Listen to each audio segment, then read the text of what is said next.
Selon le ministère de l'Intérieur, ils étaient 58 600 partout en France contre 69 000 samedi dernier. Le syndicat France Police, policiers en colère, évoque pour sa part 290 000 gilets jaunes sur l'ensemble du territoire contre 330 000 lors de l'acte 11. Et enfin, selon le cabinet de comptage Occurrence, mandaté par certains médias, 13 800 personnes ont défilé dans les rues de Paris. Les chiffres annoncés par le ministère de l'Intérieur visent à décrédibiliser le mouvement. C'est en tout cas l'avis de certains de nos invités. Écoutez. On évalue à peu près à 290 000 manifestants dans toute la France, le nombre de gilets jaunes aujourd'hui pour cet acte 12. Nous, on tient compte parfois, notamment sur des points fixes, d'un doublement des postes.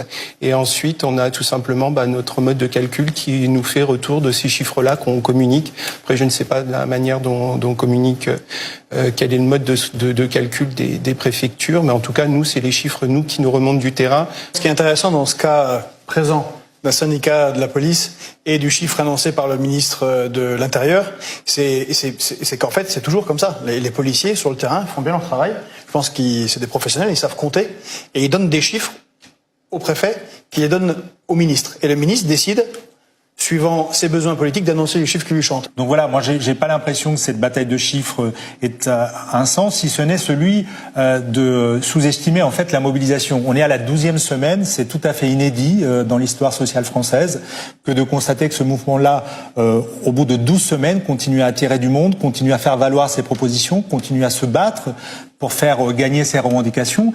Et donc, en effet, les chiffres qui sont annoncés par le ministère de l'Intérieur, qui visent en fait à faire diminuer le nombre de manifestants, à faire croire en fait aux Français, à l'opinion publique, que de semaine en semaine, ce mouvement ne cesse de s'essouffler, vise simplement à délégitimer la mobilisation. On voit bien qu'on est dans des chiffres qui sont complètement absurdes et qui n'ont pas de réalité concrète et matérielle.